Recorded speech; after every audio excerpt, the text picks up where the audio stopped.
many things to take away from this. One, yes, I'm aware of the fact, as I've been mentioning, obviously in the cutscene, yeah, it's just weighted training, which is simultaneously really cool, but also like, how does it take us so long to actually like incorporate this? Why does CT2 think of this before Kishimoto does? Like for Naruto himself, really? I mean, maybe Jiraiya could have taught Naruto how to unlock up to like maybe the second gate, maybe.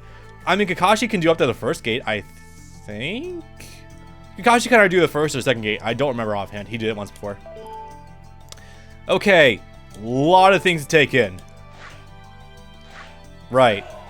Oh, God, this.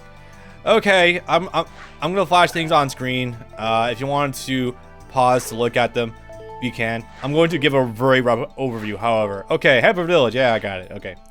So first of all, yes, completely open world. Holy shit, this is so cool.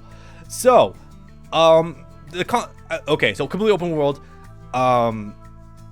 If you remember anything about Ultimate Ninja 3, it is ostensibly that type of gameplay, but actually blown way the fuck up. I'm gonna be honest. This type of gameplay is exactly what I wanted from Storm for years. Like, this is what they could have done with Ultimate Ninja Storm 1. I'm not even kidding about that. So, before I get too invested, obviously, basic breakdown shit. So, okay, Naruto Notebook. This is basically just a record keeper. Pretty simple. You beat up enemies, and do things, you'll get XP. You'll get new abilities as you get progress closer towards in. Shishi Jufu in. Fu means seal, Ju means something, Shi means something. My Japanese isn't strong enough to actually read any of that. Fuck. Ninjutsu mastered. Okay. You can apparently learn ninjutsu, but I don't know if you can actually have Naruto use them. I'm still researching that. Request details is for missions later. List of requests cleared. That's pretty self-evident. And master mode record. I think this is basically just like actual like record keeping. So that's cool. Full map. This is funny. So you have a map of the entirety of like the Leaf Village, Sand Village, and a limited amount of the Land Rivers. You know, again, up to when you fight Itachi, obviously. So that's kind of cool. But we're starting over here in the Tree Felling Village. Huh, never heard of that one before. So this is where we currently are, Forest of Delusion. Not sure why we're calling it that, but hey, why the hell not? Okay, so super basic on the controls. First of all, camera is inverted left and right. You cannot change this. I don't know why. It bothers the fuck out of me, but hey, if it doesn't bother you, cool. Maybe you're like my wife and you play a lot of flight simulators going up. Who knows? I think it's inverted going up and down too, but that's not as weird. And you run around. Okay. Piece of memory. This is used for hero mode. It essentially unlocks more missions. Again, I have not done hero mode yet. I actually have not touched it, period. So that will be very interesting to get to later. God, this is still here, isn't it? Okay, Naruto has a double jump. Did I just say Naruto? Naruto has a double jump. A cool thing about this game is that usually with these kinds of 3D platformers in Naruto games, they don't fuck with the camera to make it easier. But when you jump, the camera automatically like pans downwards so you have a better idea where you're gonna land. So that's really good. In fact, like I was telling chat when I was streaming, this game essentially feels so fluid. It's so cool. Like, this game actually feels like the actual... God damn it, that's redundant. It actualizes so much of what I wanted Shippuden Storm to do. You know what? That's not too far as mark actually. Why not? Okay, other things. Let's see. Eventually, you get a dash with the R2 button. I cannot do it right now. It's so painful. God damn. Let's see. You throw a shuriken with square. It's not too important. Oh, you can charge at level 1. Okay, that's kind of cool. Triangle loads chakra, and what do you do with load chakra? Can you chakra dash? Can you throw chakra shuriken? No, you literally just arm to Rasengan. That's it. I'm gonna say that might have been one of the biggest shortcomings of this game, actually. And there's some certain objects that can be annihilated with a Rasengan, because of course it is. This game takes a lot of aspects for like Metroidvania kind of aspects where like you pick up power-ups and you can come back to things later, etc, etc. By the way, do not be intimidated. When I first started playing this game, I thought this map would be like an example of several bigger maps like this. No, this is the most intricate level screen in the game. I'm not kidding about that. It's it's reassuring and disheartening that it's not going to get more complicated than this. Holy shit. Also, heads up, you regenerate chakra automatically. When you start the game, Rasengan takes borderline all of your bars, so that sucks, but you take what you can get. Okay. Now, for our game original story. Give me a second to rinse my throat.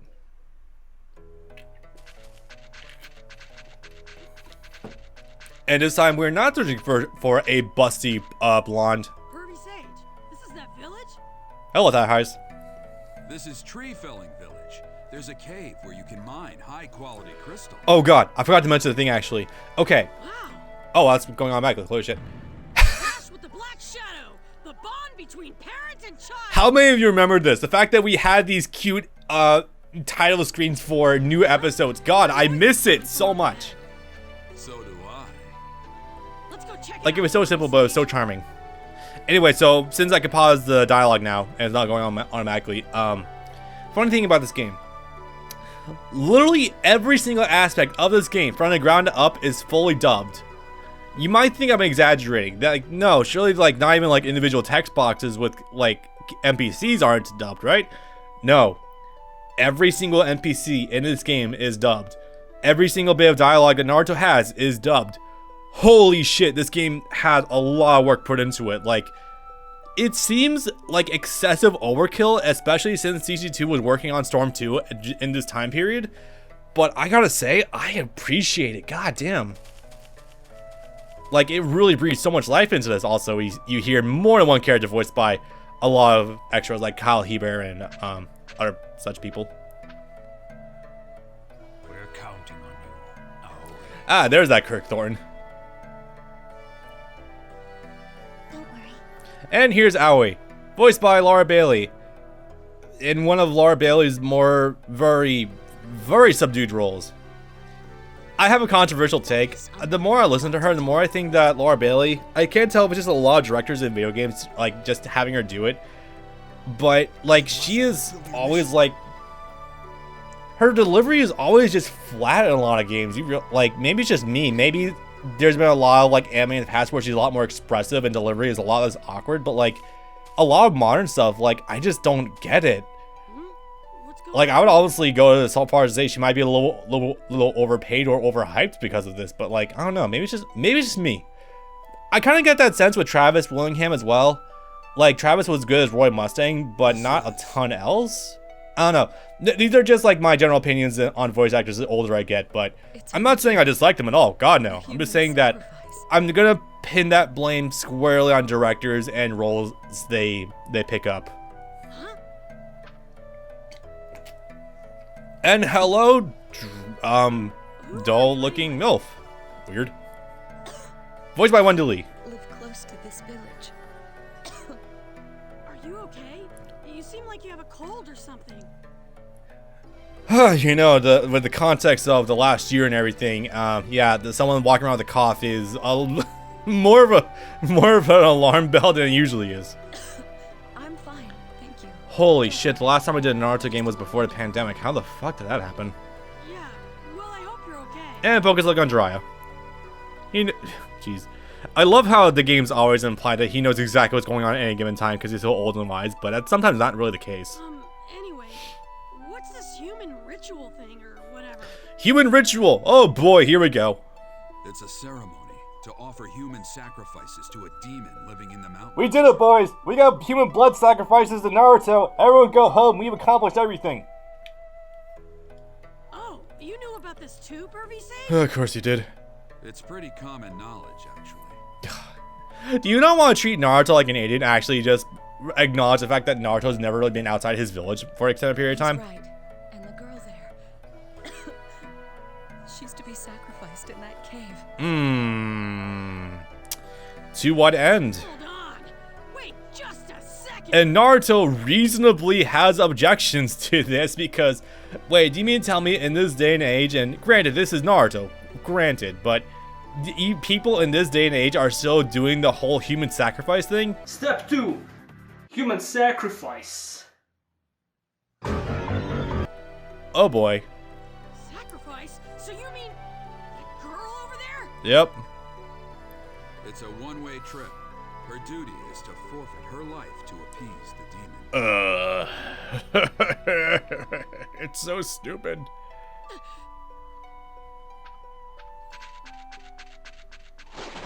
Now hold on just a second. On the one hand, I fully agree with Naruto here, but on the other hand, maybe you could go without flipping your lid for 2 seconds. What's up with that guy? Hey, that headband. Hey, Kyle. Who are you? My name is Naruto Uzumaki. I'm a ninja of the Hidden Leaf Village. In the usual Naruto tradition, he will stick his neck out for literally any single stranger that he just met 5 seconds ago. I knew he was from the Leaf. But why is a ninja from the Leaf Village here? You know, well, actually no, it's not even like a valid question, because even like a little later on, there's Leaf Ninja patrolling in the Forest of Delusion. You Leaf Ninja have something you wish to speak to me about? Stop all this nonsense. You know sacrificing yourself won't change anything? Yeah, because if you had to do it more than once, then obviously shit's gone south. There has to be another way. Don't go throwing your life away. Don't speak to me about what I must do. You know, it's funny because she actually has a little bit of a game plan. But again, in usual Naruto tradition, there's not elaboration being thrown at Naruto himself. Don't try to get in my way. Here we go. Oh boy. Take a shot, people. I have my own path to follow now. Christ, it never ends, does it? It really doesn't. Goodness. Like, I get it. It's character development, quote-unquote, for Naruto, I guess. But, I mean, it's like Naruto's only real, like... He has 2 modes. He protect people and flashbacks about Sasuke. And that's, like, his modus operandi until Sasuke comes back. All right, everyone. That's all for today. And that, like... That does kind of sink his character a little bit, doesn't it? Like, seriously. Goddamn. Oh boy. You Nice shouldn't floral be jumping design, huh? into things willy-nilly like that, you know? Yeah, but a human sacrifice? Come on, that's crazy. Yeah, literally, because, okay. just as like a little, I don't know, outside thought here. If you have to sacrifice someone more than once, then obviously your human sacrifices aren't really being, like, received well, or like they're... So what, you're gonna just live with this thing inside of your fucking mind for the rest of existence, like for the rest of time, and just regularly sacrifice people to appease it, maybe? And not like contact, I don't know, the Leaf Village right next door? There is no other way. Hell, small spoiler alert, there's even a mission later in this game where a guy shows up trying to kill the thing. This village survives by It's already dead, sacrificing minds for but I mean, that's kind of funny. But a few centuries ago, a demon called Black Few Shadow started centuries. attacking folk here. Sorry. Black Shadow? I blame Hashirama. I see. So that's where this grisly ritual originated. And this never spreads, huh? Yes, the village chief then couldn't risk their only source of prosperity, the crystals. So according to legend, he offered Black Shadow a living sacrifice to pacify the demon. Maybe Maybe it really goes to show actually how isolationistic all the villages were at this point in time, up until the Leaf and the Sand like really became friends, because, you know, thank you, Gaara. But just like, how does something like this not become more widely like known? Because apparently this mine is like the town's source of income, but somehow word of actual like black demon sitting downstairs and having to sacrifice humans to it, it just never like really like traveled. Okay. Sorry, I know that this is a game original story. I shouldn't be looking too much into it as it is, but it's just like, this is more like really reinforces like problems with Kishimoto's style of writing to begin with. every offering buys the village several years of peace, allowing us to prosper for a while. So, there's no other choice? That wasn't even warranted. I probably would have thought about the trauma inside of you. Oh boy. Someone must be sad that girl is gone now, right? You people are all okay with that? You know, it's funny because you're literally talking to, small spoilers, Aoi's mom is right in front of you. I'm gonna bring her back.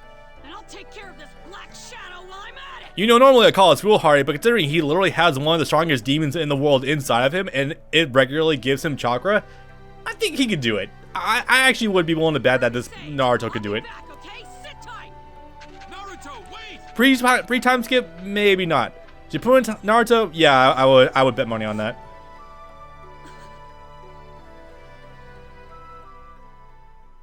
Jiraiya just chilling outside. When I first experienced that, I was like, no, Jiraiya's not gonna try and romance her, is he? I probably not, but it's just weird. Okay. Oh boy. So this is the crystal cave they were talking about. This place is amazing. Again, literally every aspect of this game from the ground up is voice acted. I cannot fucking believe this. Like, I'm not complaining. It's just baffling that they would go that far for like a game that likely few people would play. Oh yeah, that's right. This game probably came out in Japan several years prior. No wonder. Oh, I forgot about the time lag because of the dub catching up, right? I can't waste any time sightseeing though. All right, gotta keep moving. You could, it's just not advisable. Excuse me.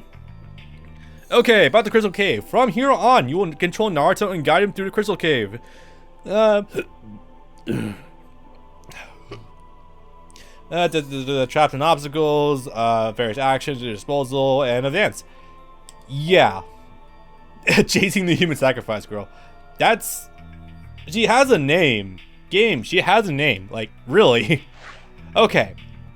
But if I'm being honest too, I simultaneously like and dislike the Crystal Cave because on the one hand, like, the sense of scope you can have just traversing this place is actually kind of cool. This one room we're in right now, there's like 14 rooms in this one level in this area, and they get bigger and bigger.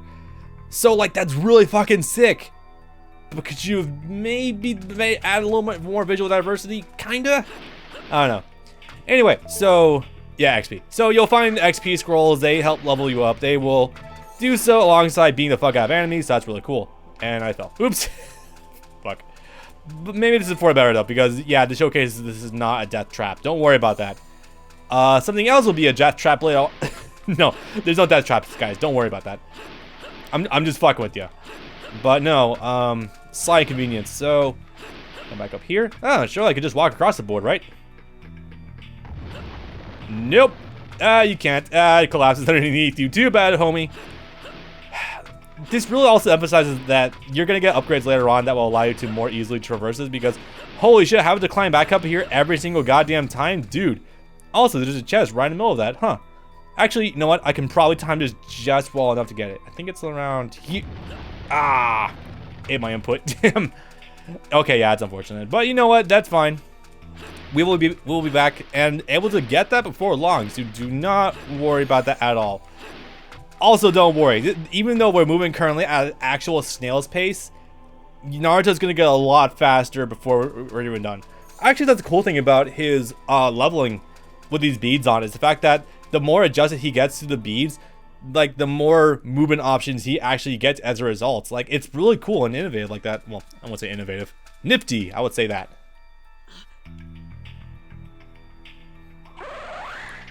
Shikamaru, what the hell are you doing here? Also, one other thing. This emulator also is a little bit buggy on if it wants to have the 16:9 widescreen. No, not the cinematic widescreen going on with the black borders, or if it just wants to be this. It frequently goes back and forth. Don't pay too much attention to it. It's not too much of a bother, in my opinion. Yeah, like that.